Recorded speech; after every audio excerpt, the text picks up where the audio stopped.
image. Omuntu yena takulimba. Let no man deceive you. That if in the way you the way you resemble, that you don't manage anything, that you don't go anywhere,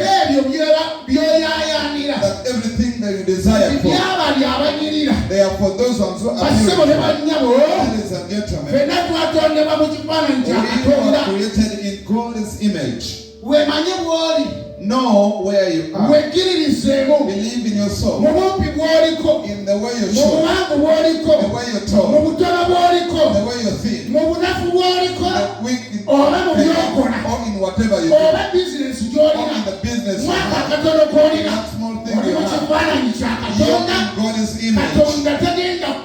God will lead you. He shall not leave His image anyhow in the name of Jesus. I don't know whether I understand what I'm talking about. Maybe they use it. Maybe those people outside torture you. And God knows you. Hallelujah. Amen. Sometimes I look at my nose. I look at the way I walk. But angeregera mu kifaananyi kya Katonda basebo ne banyaba alumba gwe talumbye gwe alumbye Katonda. Tuberebere sura esookolunyi abiri mu mukaaga nsomera mu linnya lya Yesu. Ekyo kimala basebo ne banyabo muyige okwegumiikiriza, muyige okukakkana, muyige okwetereeza kubanga Katonda ayagala abo abatambulira mu kifaananyi kye ne batuukiriza omulamwa gwe ne batuukiriza ekigambo kye mu linnya lya Yesu. Abo Katonda n'ayogera nti tukole omuntu mu ngeri yaffe mu kifaananyi kyaffe bafugenga eby'omu nnyanja n'ebibuuka waggulu n'ente n'ensi yonna na buli ekyewalula ku nsi. Mukama yeebazibwe. Tukole omuntu mu ngeri yaffe mu ngeri yaffe bafuge. So they reign. Basebo ne banyabo twatondebwa kufuga. Tuli mu kifaananyi kya Katonda. Leka ensi betufuga. Twatondebwa kufuga nsi. Twatondebwa kufuga mpologoma. Twatondebwa kufuga ezo enjavu. All the elephants. We were created to create to rule all the We were created to reign all the world. Let the houses go, but it is you who rule them in the name of Jesus. Mukama yeebazibwe. Waliwo asobola okunkubirako haleluya mu linnya lya Yesu.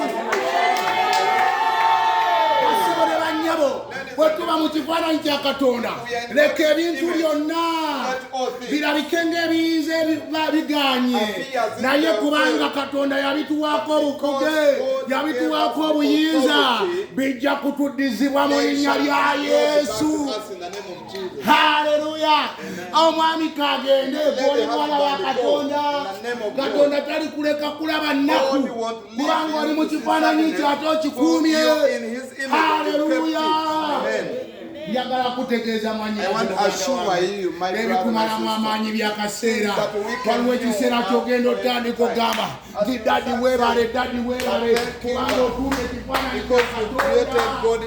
You have kept God's image. You're in God's image. In the appearance, waliwo abantu abavuluga. There are people who can undermine. Tosobola.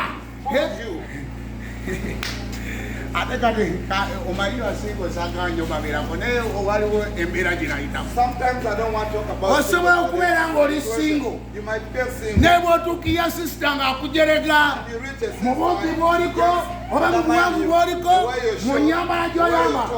Sisita omu yali webbanda yaŋŋamba naye bagulaza bagambeko buli kaseera babeera mu kayunifoomu.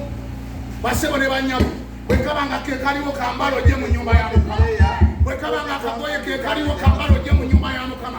Oli kifaananyi kya Katonda. Katonda agenda kusanyusa mu linnya lya Yesu. Hallelujah. Don't be worried and don't make yourself. What